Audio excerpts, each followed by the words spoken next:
Bueno, pues ya que andamos encarrerados, vamos a seguir con un segundo análisis del día de hoy. Esto segundo tiene que ver con parte de lo que concluía, ¿no? A ver, todavía, insisto, y no solo en México, sino en una buena parte del mundo, hay creo yo, bajo entendimiento en términos políticos, hay todavía lugares donde la conciencia política y a su vez la conciencia colectiva pues es muy endeble o inexistente y donde todavía una buena parte de la sociedad, tanto del mundo como en particular de pues cada nación, es susceptible a ser engañada y manipulada sin tener, digamos, un contexto claro, ¿no? De las raíces históricas, sociales, culturales, políticas del mundo.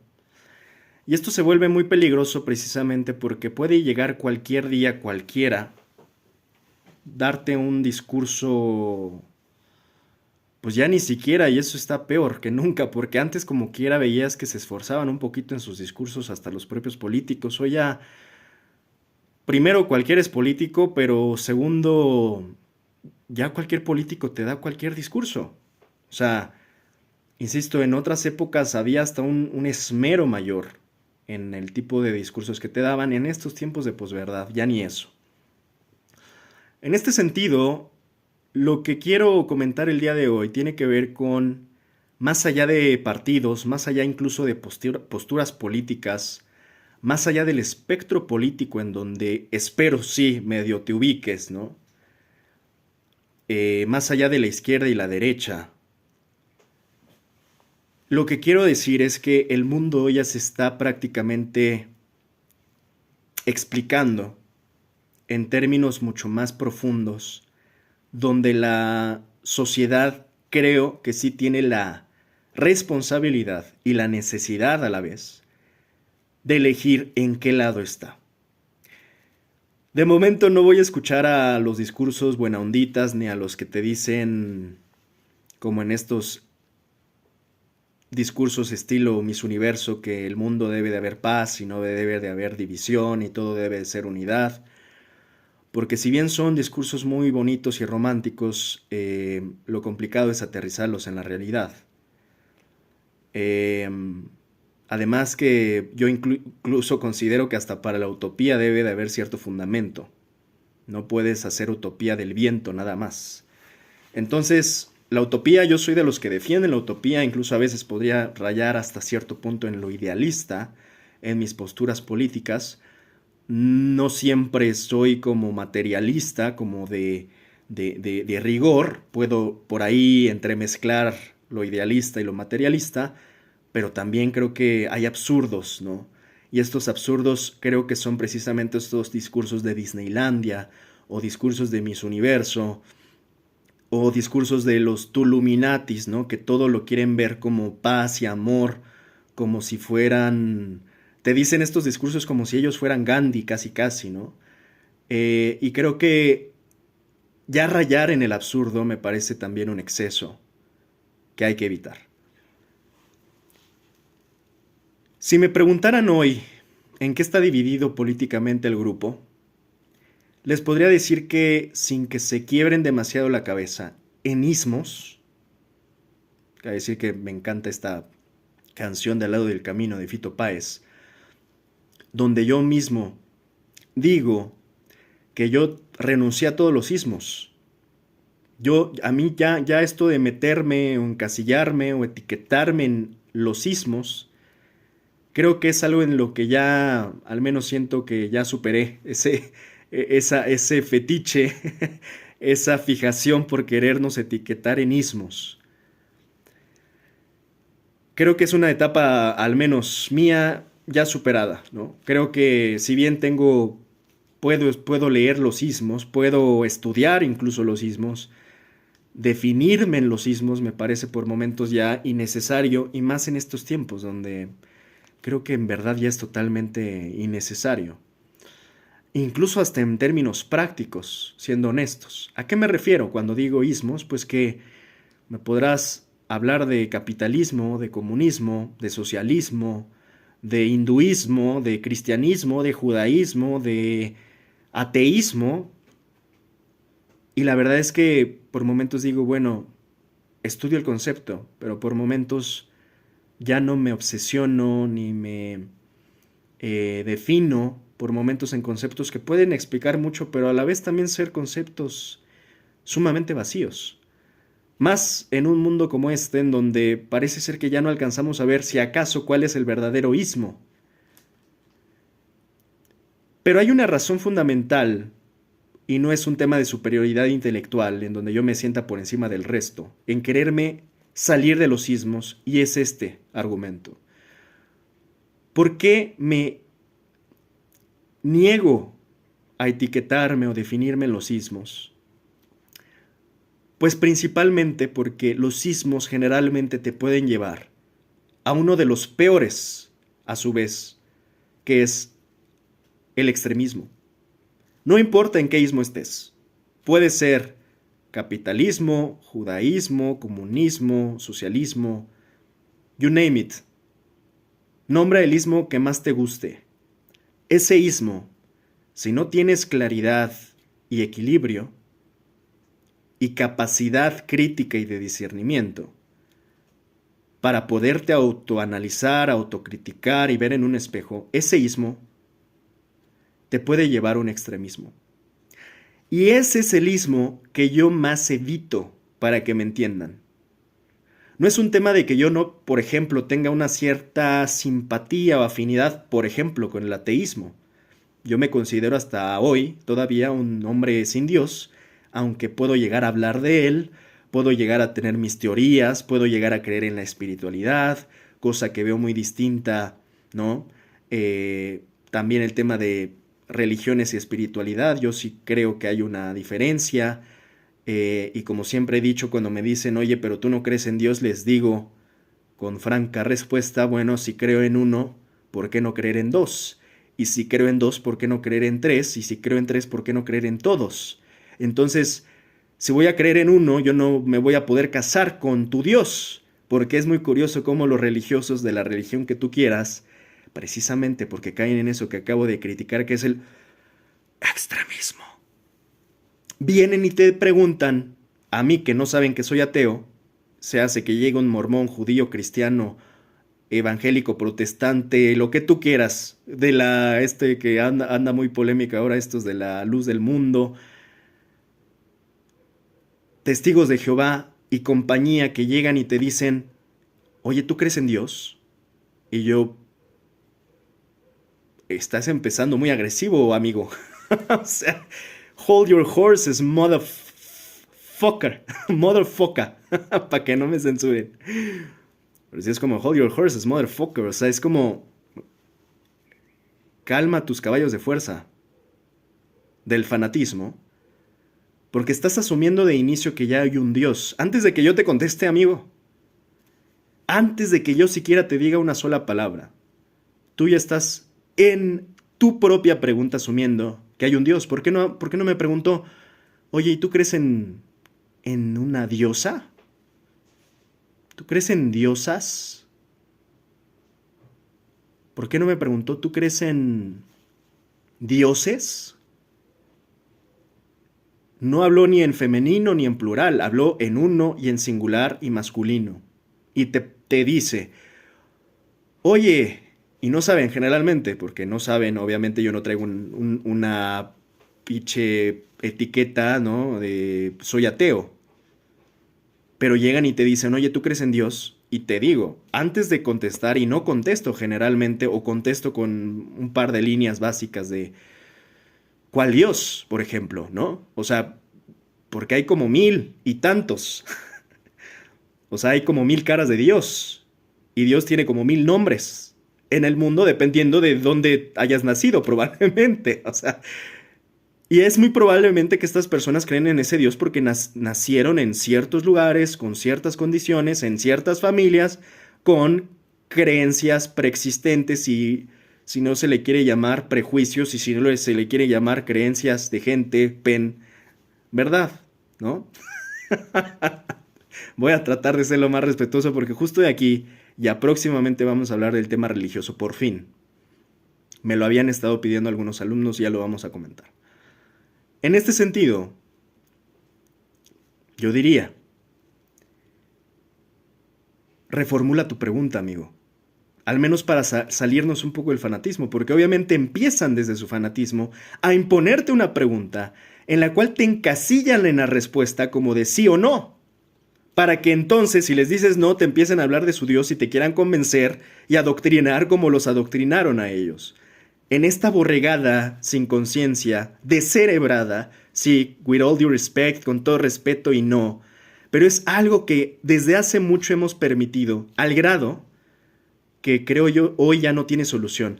Creo que fuimos demasiado permisivos en tomar por respeto a la creencia ajena, no denunciar lo que teníamos que denunciar y en este sentido dejamos que por décadas se amasaran rebaños y rebañadas de gentes que hoy ya son incontables, que están en cualquier punto de los fanatismos diversos que hay en el mundo. Estoy hablando de los religiosos, por poner un ejemplo. Los hay, por supuesto, también políticos. Hay fanatismos religiosos y políticos, los hay hasta futboleros. Yo diría, bueno, pues ya vas a tener fanatismos, evita que sea por el pinche fútbol, cabrón, ¿no? O sea, ya de por sí. Ahora resulta que va a haber fanáticos del Cruz Azul. Recapacite. Confieso, no voy a decir a quién le voy porque me van a bulear. No quiero estar en debilidad. Pero la verdad es que sí le voy a decir, yo soy del Club América, pues. No me van a lanzar un zapato. Una piedra. Aunque les duela, ódienme más, hashtag, ódiame más. Sí, le voy al Club América, sí es una de mis grandes contradicciones, sí soy de los que más critica Televisa y le voy al Club América, sí estudié en el Alma Mater en la Universidad Nacional, sí soy Puma académicamente, pero le voy al América. Cuando no juega al América le voy a los Pumas, pero ni hablar, le voy al América, porque desde niño le voy al América y porque pues es el mejor equipo de fútbol, hombre. No nos hagamos, es el que más gana, es el que más mete goles, es el más triunfador. Y yo no le empecé a ir al América desde que empezó a ganar, yo le he ido al América en sus peores tiempos, rachas y fraudes. En sus peores épocas, cuando no nos alcanzaba para comprar a los árbitros, en esas épocas le iba. Porque hoy muchos critican al América de fraudulento, perdón por momentos, hasta los árbitros parece que se nos ponen en contra, pero bueno, aún así les ganamos. Y aún así es un partido ganador, es un partido competitivo, me gusta el partido, me gusta que haya mezcla de extranjeros y mexicanos, me gusta el América. Es una de mis grandes contradicciones, acepto que es una de mis grandes contradicciones. Le voy a la América, defiendo a la América, deportivamente hablando. Soy fanático de la América, pues le voy a la América, pues. Sí, en cierto grado soy fan de la América, pero aquí está la parte interesante. Ni en fútbol, ni en política, ni en religión puedes caer en el extremo del fanatismo. Y acabo de decir algo de lo que cualquiera me podía venir a criticar en mi congruencia, porque sí, insisto, yo cuando era niño y me ponía las playeras de la América no tenía tanta conciencia política para saber que, por ejemplo, Televisa era el dueño y que Televisa además, acabo de dar un video del PRI, y Televisa, en esta serie que acaban de estrenar, pues de lo involucrados y relacionados que están, cuando fueron esta mancuerna PRI-Televisa, pues prácticamente una maquinaria aplastante de corrupción en nuestra nación, ¿no? Hoy me dirían, oye, pero ¿por qué sigue siendo americanista? Híjole, la verdad es que, pues yo creo que ya es un tema de tradición. Y esto es algo muy peculiar porque la tradición también ha llevado a que mucha gente, yo diría es una de las principales causas por la cual la gente se vuelve fanática de las cosas. Ni siquiera es por convicción, es un tema tradición versus convicción. La gran mayoría de las gentes ni siquiera saben por qué son lo que son, ni se preguntan por qué defienden lo que defienden, o sea, no hacen este ejercicio comúnmente de introspección o de pensar sobre pensar, no tienen análisis propio o autocrítica, y en este sentido estas personas son las más susceptibles de volverse fanáticas y extremistas, ¿no? En este sentido, la gran mayoría, por ejemplo, de los católicos en México Si tú sales a la calle y les preguntas, como vi por ahí un perdido de estos que son influencers que sale y les pregunta de su catolicismo, pues es obvio, creo que de antemano tendría que haber sabido, que la gente no tiene conciencia de su catolicismo, son creyentes, me parece que les dicen, no practicantes precisamente, y es por eso que precisamente a muchas religiones se les acusa, y yo soy uno de ellos, de ser doble morales en muchas ocasiones, que de día son santos y de noche son demonios, ¿no? Que en el dicho dicen una cosa y en la práctica hacen otra, que no hay congruencia entre lo que dicen y lo que hacen. Y esto sabemos, insisto, que pues no solo está en los creyentes, está hasta en sus líderes morales. Esto ya hay para tirar al cielo y no me quiero desgastar porque de esto lo voy a hablar particularmente en temas de religiones, pero simplemente para cerrar la idea, pues sus líderes morales de muchas de estas iglesias o religiones que obviamente están señalados de muchísimos tipos de crímenes. Ustedes saben a cuáles me estoy refiriendo, desde la iglesia de tu esquina hasta el Vaticano. O sea, y por eso, entre otras muchas cosas, ha decaído la fe religiosa en el mundo de diversas fes y de diversas religiones. Entonces, volviendo al ejemplo que yo estaba comentando, cuando llega alguien de manera directa te dice, oye, ¿tú crees en Dios? Yo empiezo como, pues por dos vías principales.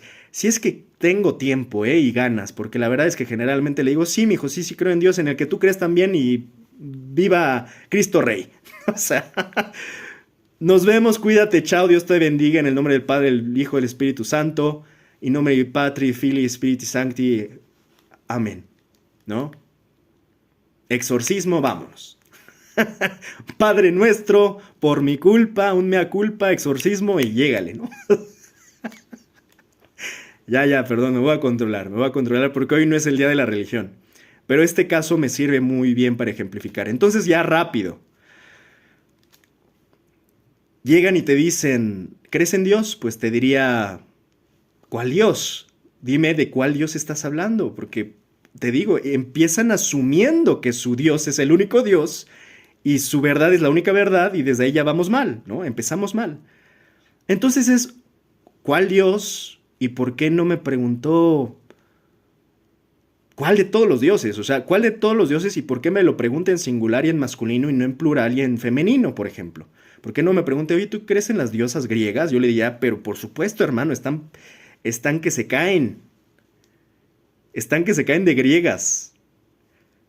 ¿No? Llega y me dice, oye, ¿tú crees en Dios? Ah, el Dios, claro. Y pues uno hace la tarea por ellos y es, pues seguramente me está hablando del Dios, uno de los dioses abrámicos, probablemente el judio-cristiano, probablemente por estar en México, no sé si católico, cristiano, con estas diferencias teóricas con las cuales nada más se distinguen que si hay santos en una y vírgenes en otra, dices, ay, pa'l pinche caso son lo mismo, mijo.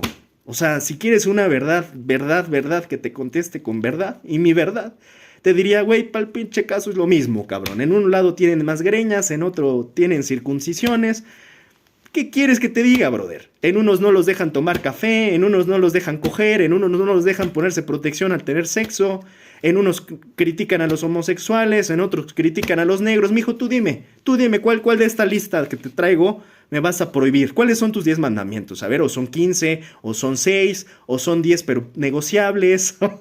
¿Cuáles son tus no negociables? Creo que hoy me estoy agarrando ya como que ya traigo antes de hablar de lo religioso, pero ya le voy a parar, si no, esto se va a volver totalmente religioso y no íbamos para allá. Entonces es como, no te puedo ni siquiera contestar con verdad, mijo, porque te vas a ofender. Y soy tan benevolente, tan magnánimo, que no te quiero ofender con la verdad. O sea, yo sé que es innecesario, y esto lo platicaba con un amigo recientemente. Él me hablaba desde su caso que se estaba poniendo a discutir con un fanático. Yo le digo, hermano, es que ¿qué necesidad hay de discutir con los fanáticos? Es tiempo perdido. Es energía gastada, es tiempo perdido y no vas a llegar a nada. Es una discusión perdida de entrada. Nunca, anoten, nunca te pongas a discutir con un fanático. Las discusiones de entrada no son para ganar, pero te dirían, no vas a ganar. Si quieres ganar, no vas a ganar. No le vas a ganar a un fanático que piensa más con la emoción que con la razón. El fanatismo ya ni siquiera es pura emoción, es una cosa bien fea. Pero no le vas a ganar, no están buscando argumentos, no están buscando razón, no están haciendo argumentación, no están pensando con la razón, están pensando con las tripas y con un revoltijo de cosas que los vuelve fanáticos, desde, insisto, prejuicios, educación que en realidad es adoctrinamiento, en fin, muchas cosas que no te llevan a nada en una discusión contra un fanático. Entonces, primer mandamiento, no discutan con fanáticos. Después, ¿qué más da? El fanático busca imponer su verdad. Ni siquiera diría que viene a convencer. Todavía convencer, por ahí lo dice un escritor, convencer nos parece a algunos, y coincido, hasta una falta de respeto, porque es una intención de apropiación o imposición en la mente del otro, lo dice por ahí un escritor. Ni siquiera es un tema de convencimiento. El convencimiento creo que es hasta seductor, requiere una cierta cadencia, una retórica, algo, ¿no? Un talento de convencimiento, insisto, casi rayando en la seducción. Acá no es seducción, acá no hay convencimiento, acá te vienen a imponer su verdad fanática y adoctrinada y lo puedes ver. Claro que han sofisticado muchos de estos sus formas, ¿no? Por ejemplo, hay casos, me parece que creo que son los testigos de Jehová, ¿no? Que creo que ya no tocan en tus puertas, muchos ya nada más se ponen en un lugar como de sol a sol, pobrecitos, ¿no? Yo por momentos los veo y digo, madre santa, lleva ahí como 13 horas seguidas, brother. No ha ido ni a ir no ha hecho parada ni para ir al baño, bro. Digo, fuck, fuck my life. Bueno, ya.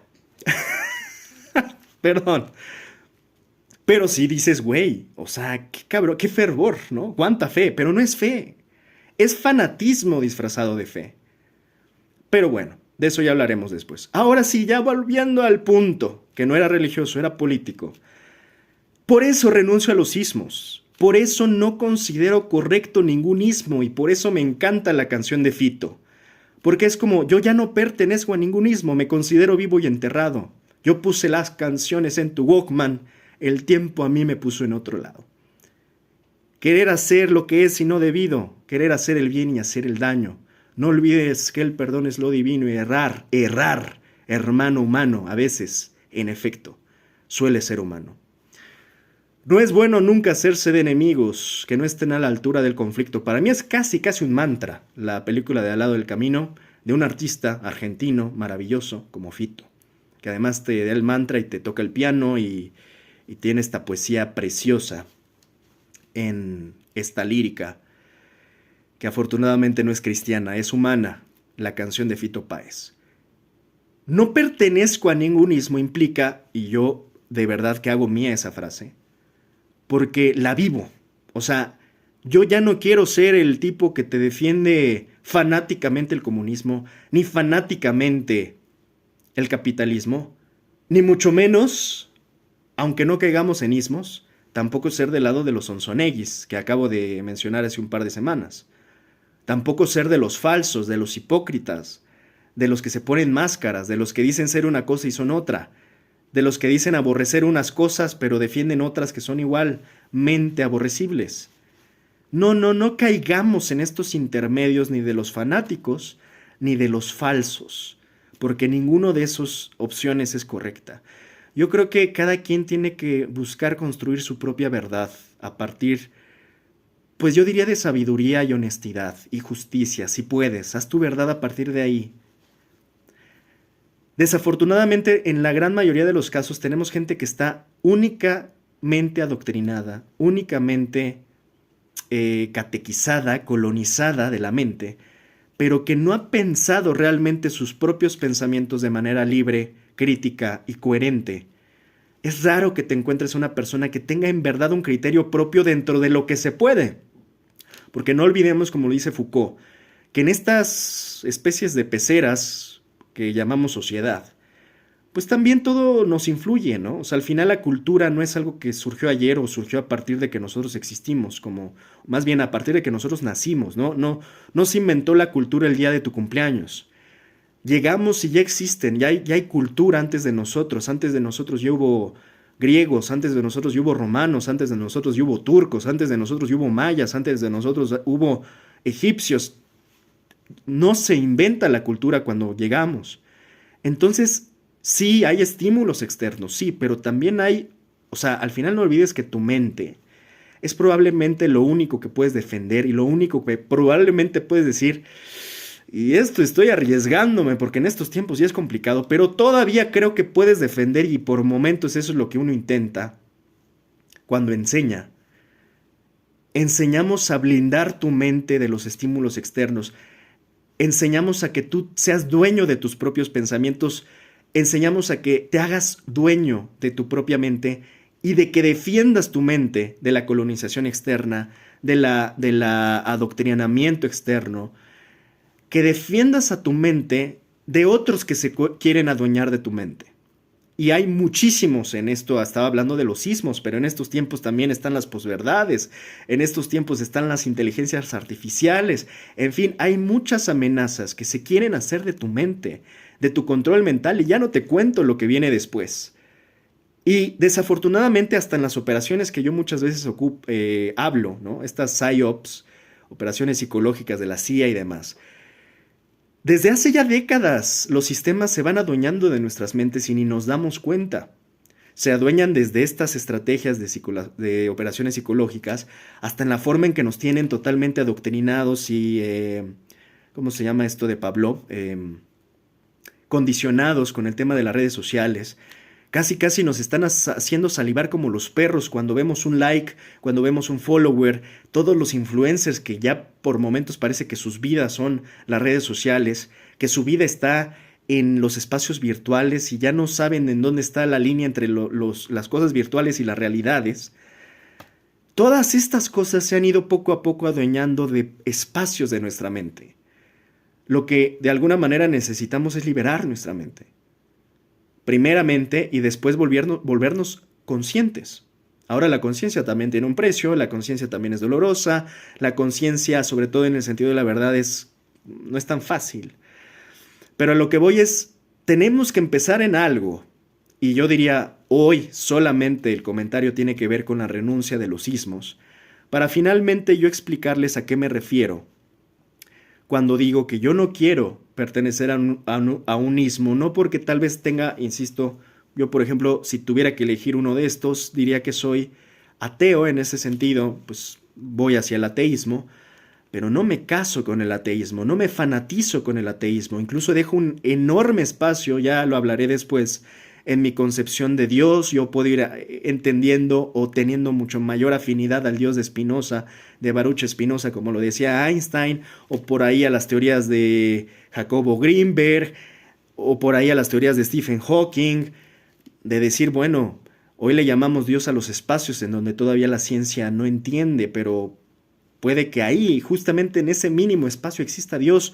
O si no queremos hablar de Dios, podemos hablar de los dioses. Entonces, cuando a mí me preguntan, oye, Luis, ¿tú crees en Dios? Les digo, ¿cuál Dios? O también les puedo decir, pues no creo en Dios, creo en los dioses, porque como yo decía, incluso si me quiero salir del ateísmo, no me iría hacia elegir a un solo Dios. Si por algo yo mañana renuncio a ser ateo, diría, bueno, ya no soy ateo, pero entonces ya no solo voy a creer en uno. No me voy a ir hacia el clásico de las tradiciones abrámicas a elegir o cristiano, o judío, o musulmán.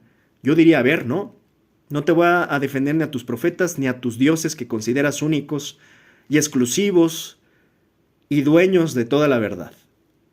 Dueños del mundo, de los mundos y de toda la verdad, ¿no? Yo te diría que me iría más hacia la línea de los caifanes y hacia la línea de los dioses ocultos, y si voy a creer en uno, voy a creer en todos entonces. Si voy a creer en el Dios judío, voy a creer también en el dios egipcio, dioses egipcios, o en los dioses mayas, o en los dioses mexicas, o en los dioses vikingos, porque entonces si le doy oportunidad a uno, qué ingrato sería no darle la oportunidad a Zeus, o a Thor, o a Quetzalcóatl, o a quien tú quieras.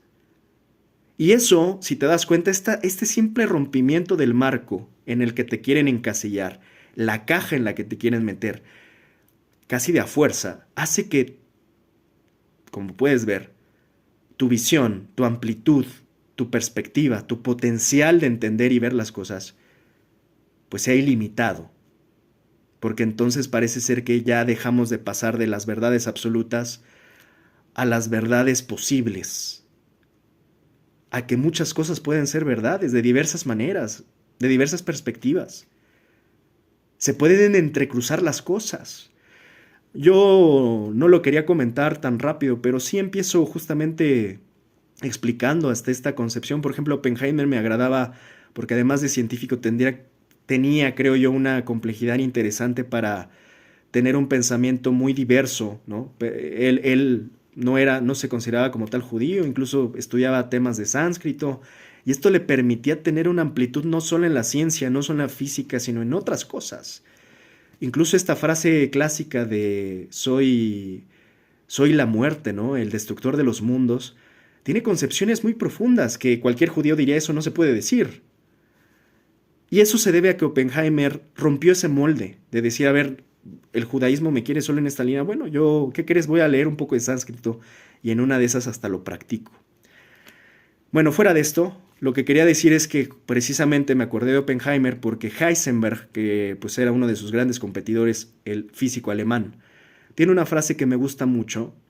Yo sí quiero confesar también, de paso, que por ahí yo en mis 15, 18, todavía un poquito de mis 21 años, sí podría decir que era un ateo un tanto más fundamentalista, ¿no? O sea, era un tipo que pues siempre le ha gustado la ciencia y en este sentido hubo una etapa, sí, lo confieso, por esa época, donde yo negaba a Dios en todas sus formas, dimensiones y posibilidades, ¿no? Como un ateo de receta, ¿no? Como un buen ateo, yo iba mucho hacia las ideas de Richard Dawkins, que es uno de los grandes ateos, un biólogo, pero también que se ha destacado por ser uno de los ateos o defensores del ateísmo principales. Yo todavía hasta la fecha creo y coincido con muchos argumentos de Dawkins. Sin embargo, lo único que me quité, adivinen qué fue: el extremismo, el fundamentalismo de ser ateo. Entonces, en esta misma ciencia me empecé a dar cuenta que muchos científicos, físicos, químicos y demás, iban llegando a puntos en donde tenían que hacerse la pregunta de Dios. Bueno, no quiero contarles toda mi historia, pero lo único que quiero decir acá es que una de las frases que sobre todo ahora, me parecieron muy, no sé, como de esto que me ayuda por momentos a tener mi momento de lucidez y de ver como todo claro. La que me ayudó mucho, sobre todo para, como de alguna manera, no ver una parte, un píxel, sino tratar, ahora sí como dice la teoría del todo de Stephen Hawking, fue la frase de Heisenberg que decía, no recuerdo porque es una de las que tengo de memoria, pero más o menos decía, podrás estudiar toda la ciencia, pero al final del vaso de la ciencia te vas a dar cuenta que Dios está en el fondo del vaso. Algo así por ahí dice, creo que lo dije de la peor forma. Pero más o menos, no la voy a buscar, más o menos ya ustedes la buscarán textual. Dice, en el fondo del vaso de la ciencia encuentras a Dios. O sea, es muy interesante porque justo en esta metáfora, de uno de los físicos que, insisto, no era cualquier físico, es un gran físico alemán, Heisenberg, que además estaba en esa época de Oppenheimer, casi compitiendo. Tenga tan claro que hay una posibilidad de este concepto, es algo que te vuela la cabeza. Y es algo en donde, insisto, me empecé a dar cuenta que más bien por ahí va la línea. También creo que va la línea en el sentido, hay una escena que me gusta mucho de Vikingos, de la serie, donde Ragnar está con no me acuerdo el nombre del padre, que era como su favorito, con su gran amigo, casi estaba enamorado Ragnar de su amigo. Y es hermosa esa escena porque está Ragnar hincado y además Ragnar siempre en esta curiosidad, ¿no? De háblame de tu Dios, ¿cómo es tu Dios? Descríbeme a tu Dios, ¿qué es lo que piensa tu Dios? ¿De qué cosas se enojaría tu Dios, ¿no? En este sentido de que esa visión de Ragnar siempre me ha parecido la que ojalá la humanidad hubiera tenido, ¿no? En general. Más en el entendimiento que del juicio. Más en un entendimiento genuino de querer saber y entender al otro y su mundo, y sus dioses incluidos, que de querer imponer el mío antes de siquiera decir, oye, ¿y cómo te llamas? ¿No? Como insisto, a mí a veces me ofende que algunos fanáticos religiosos lleguen y a la primera te digan, oye, tienes 5 minutos para hablar de Dios. Es como, chill, bro, o sea, relájate un chingo. Pero bueno, en esta hermosa escena de Ragnar, donde está con el padre, le dice, bueno, no le dice, no me acuerdo de los diálogos, la Netflix, pero lo único que sé es que en esta hermosa sintonía de ambos, porque era de ambos, ¿no? Tanto uno quería saber del otro y viceversa, lo que ocurre mágicamente ahí es un sincretismo. Y creo que este sincretismo es lo que realmente ha logrado, porque sí ha ocurrido en la historia del mundo y del humano, pero raras veces generalmente se carga más hacia los extremismos y fundamentalismos, pero el sincretismo hace que de alguna manera podamos hasta mezclar a veces dioses, entendiendo que pues unos son unos, otros son otros, pero vamos a tratar de ver en qué se parecen. Obviamente estoy hablando del sincretismo utilizado de manera auténtica, legítima y sin malas intenciones, porque también, bueno, se pueden entremezclar y de repente salen unos adefesios que ya no sabes ni qué cosas son. Hablo del sincretismo genuino, de este sincretismo de decir, por ejemplo, ¿por qué la ciencia y la religión no pueden tener puntos en común? Sí los tienen. Y eso es algo que, y lo digo como experiencia para que vean que yo mismo soy el verbo que predica, para que no piensen que son palabras vacías. Con mi propio ejemplo les explico cómo, digo, nunca fui extremista como tal, pero sí me estaba cargando hacia un lado, la verdad, de manera muy recalcitrante, necia por momentos. Insisto, en alguna época yo defendía mucho el ateísmo científico, ¿no? De que todo, si no lo veo, no lo creo, ¿no? Si no lo compruebo, si no le puedo aplicar el método científico, no existe. Y además todos tus argumentos y metáforas bíblicas, pues es obvio que no me las puedes demostrar. Es más, demuéstrame un milagro de una vez y no te tardes, ¿no? O sea, yo estaba muy en ese plan. Muy hijo, casi como hijo de Richard Dawkins, ¿no? Insisto, sigo defendiendo a Dawkins, ¿eh? O sea, me parece una mente brillante la de este biólogo. Pero bueno, ¿qué es lo que creo? Que al final sí hay espacios en donde se pueden llegar a entrecruzar las grandes tesis. Al final creo que también no somos más que hormigas tratando de entender las matemáticas. En este caso somos hombres que intentan entender a los dioses.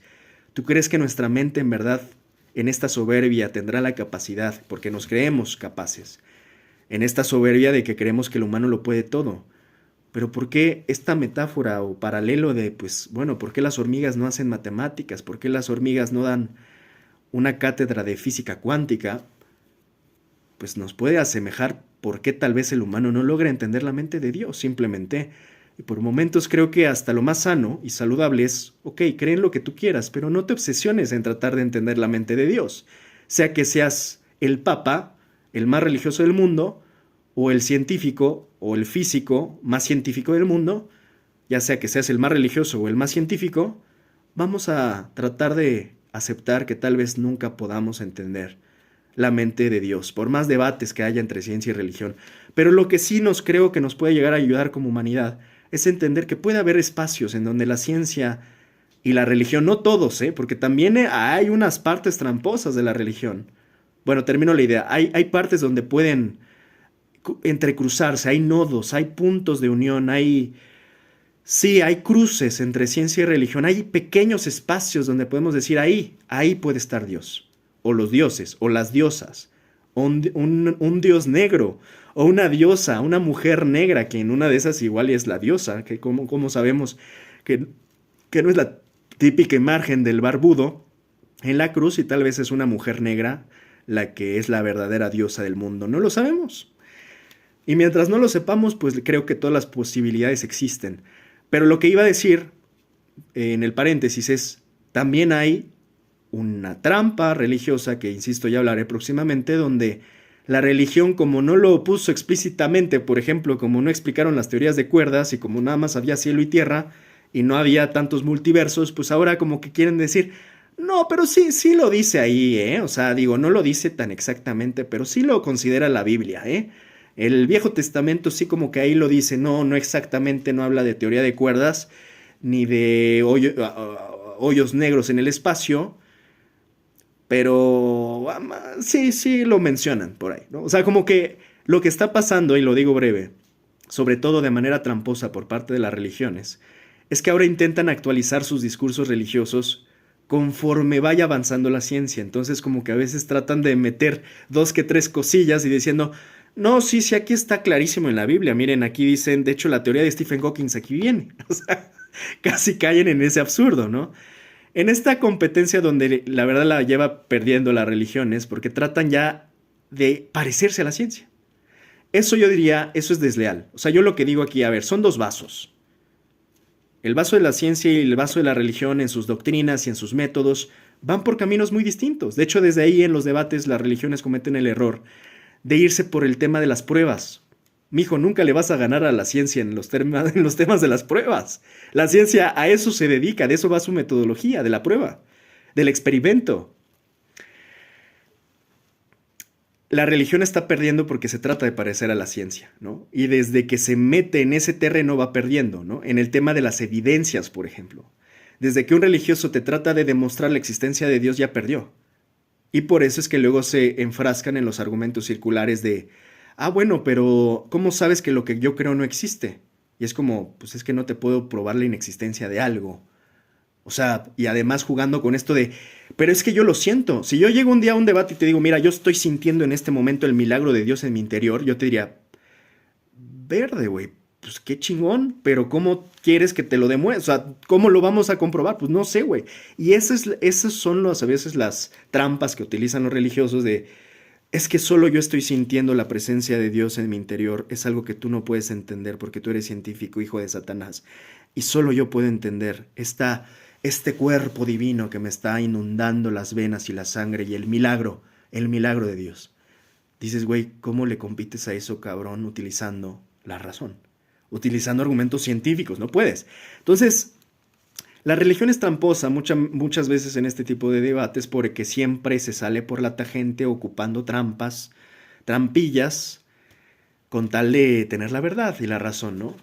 Entonces, volviendo a la política, y ya saliendo de esto, lo único que quería ejemplificar es que no podemos irnos a los extremismos. Utilicé prácticamente todo este video para hablar de religión, pero no piensen que por haber hablado de religión no pueden hacer exactamente el mismo ejercicio hablando de derecha, de izquierda, de libertarios, de izquierda,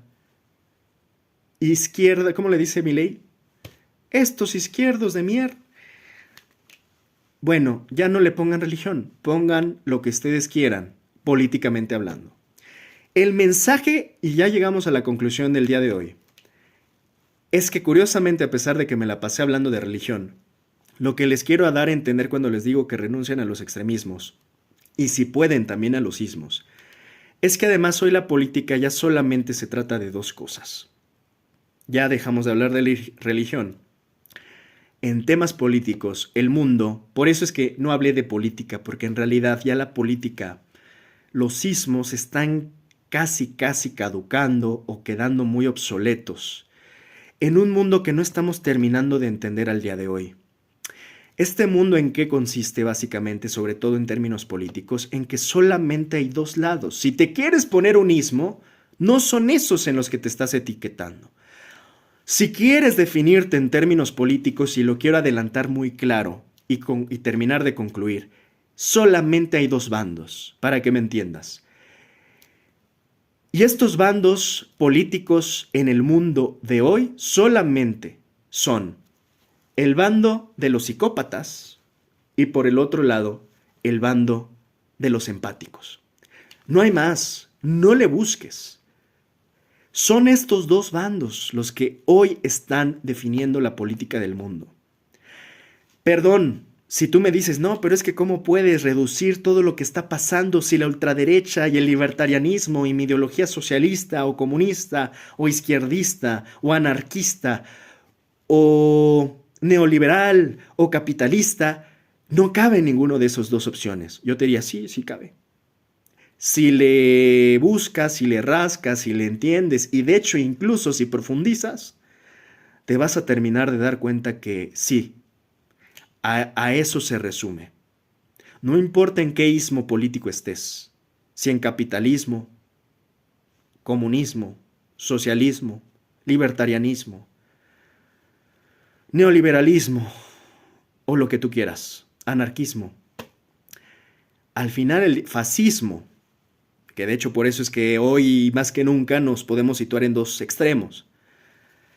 Estos que están criticando lo woke y hay otro grupo que está criticando a los fachos, por ejemplo. Nada más en estos dos, ¿en dónde crees que se sitúen los saicos? Y estoy hablando nada más de los saicos. ¿En aquellos que enarbolan la violencia y los discursos de odio? ¿O en aquellos que se preocupan por el otro? Nada más tomando en cuenta una de las narrativas fundamentales del día de hoy, que de hecho esto da para hablar después, de cómo es que las juventudes están eligiendo los grupos de extrema derecha hoy, si es que ya nos queremos ir en la narrativa. ¿Por qué? Bueno, pues entonces si haces un mayor esfuerzo te vas a dar cuenta que aquellos que critican el discurso woke son probablemente también los que apoyan los discursos de odio y la violencia y la portación de armas sin conciencia, porque no nada más es portar el arma por portar el arma, hermano. Es en verdad está nuestra sociedad preparada para portar armas. Y no solo para portarlas, porque de nada sirve portarlas si no vas a usarlas. Es portarlas para usarlas. En verdad nuestra sociedad que está ardiendo el día de hoy en odio y en discriminación y en violencia, ¿le quieres además dar armas para que nos terminemos de matar? Entonces sí, perdón, si haces un pequeño esfuerzo te vas a dar cuenta que estos que enarbolan los discursos de la violencia, que critican lo woke, que incluso consideran a la empatía como una debilidad, porque en el propio discurso lo dicen, pues claramente están cargados, si te das cuenta y pones un poquito de atención, hacia el lado psycho. En cambio, aquellos que tal vez se preocupan por aquello que no es ni siquiera su grupo cercano, su círculo de amistades, su círculo familiar, su círculo íntimo, y extienden la empatía hacia otros, ya sea otras comunidades, hacia otras causas, hacia otras defensas de derechos, de igualdades, de justicia, no importa, insisto, qué ismo tengan. Lo único que te puedes dar cuenta es que están cargados, obviamente también, hacia el lado de los empáticos. Entonces, ¿en qué se resume? ¿Por qué hoy no me desgasté tanto en hablar de conceptos políticos y etiquetas políticas, empezando diciendo que hay que renunciar a los ismos? Porque si acaso queremos resumir la política de hoy en día, se resume nada más en dos bandos. En el bando de los psicópatas y en el bando de los empáticos. Y sí, perdón, pero también tenemos las figuras políticas muy claras ahí. Si les pregunto dónde creen que estén Trump y Netanyahu, ¿en dónde los van a poner? Si les pregunto dónde está uno de los voceros que desafortunadamente, y lo digo desafortunadamente porque trato de ser empático, apenas recientemente le quitaron la vida a Charlie Kirk, como yo decía hace unas semanas, una cosa es que le hayan quitado la vida y sea trágico y otra cosa es querer santificarlo. O hacerlo mártir, martirizarlo tal cual, porque ya es mártir. Pero no podemos negar por esta tragedia que le sucedió que sus discursos eran de odio. Y de nuevo pregunto, ¿en dónde tendrían que colocar a Carlos? ¿En el bando de los psicos o en el bando de los empáticos? Bueno, si no queremos caer en los extremismos que yo tanto critico, vamos a ponerlo por ahí, no en medio, pero más hacia un bando, ¿verdad? Y yo creo que no es el de los empáticos. ¿Por qué no es el de los empáticos? Por sus discursos de odio. Porque sí se cargaba contra algunos grupos particularmente. Ya los hemos comentado, ¿no? Entonces, si les hablo de Lula da Silva, pues yo creo que no lo puedes poner así de inicio como en los psicos, por Dios. A Lula lo tienes que poner en algún punto del espectro de los empáticos. Entonces yo lo que digo acá es que este espectro político realmente hoy ya solo se va a resumir, ya no en la izquierda y la derecha, se va a resumir en el espectro de los psicópatas y los empáticos, porque eso es lo que estamos viviendo además en tiempos tiranos y fascistas, tiempos fachos. El nuevo espectro, se los presento, es este. Y aquí la gran pregunta para ustedes también es, ¿en dónde están colocados? ¿Cuál es su postura política en este espectro que estamos viviendo? ¿Tú qué eres más, un psico o un empático? Y esa es la pregunta que nos llevamos todos de tarea. ¿De qué lado estás y de qué lado quieres estar? ¿De los psicópatas o de los empáticos? Porque no hay más. Son dos opciones, son dos bandos. Hay un espectro, si tú quieres, porque creo que hasta hablan que la psicopatía es un espectro, ¿ah? Pero estamos hablando de temas de un espectro político de la sociedad en general, del mundo en que vivimos. En un mundo, no olvidemos, ya no solo globalizado, sino totalmente cargado de odio, de violencia, de tensión, que nos está llevando, adivinan hacia dónde, hacia los ismos, hacia los extremismos. Y hay que tener mucho cuidado de no caer, por ejemplo, en el nazismo, de no caer en el sionismo, de no caer en esos viejos fantasmas del extremismo, que lo único que intentan es anular al otro. Porque hoy, insisto, vivimos en estos tiempos, lo entiendas o no lo entiendas, te des o no te hayas dado cuenta aún. Vivimos en estos tiempos. Te hayas o no te hayas dado cuenta, vivimos ya en tiempos de extremismos, donde una decisión sabia es primeramente renunciar a los sismos, como lo decía Fito, en al lado del camino, y segundamente saber dónde estás colocado, porque sí, el hecho de renunciar al extremismo no implica que renuncies a tu postura política, de un espectro político que yo propongo que hoy tiene que ver más bien con la psicopatía y la empatía, con los psicópatas y los empáticos. Más allá de las izquierdas y derechas, ¿en qué lado realmente político quieres estar? ¿En el lado político que se preocupa por el otro o en el lado político que lo quiere anular y lo quiere eliminar? Solo hay dos bandos. El bando político que ayuda al otro, defiende al otro, y el bando político que elimina al otro y anula al otro y lo quiere exterminar. Amigos, políticamente hablando, hoy esa es la única verdad.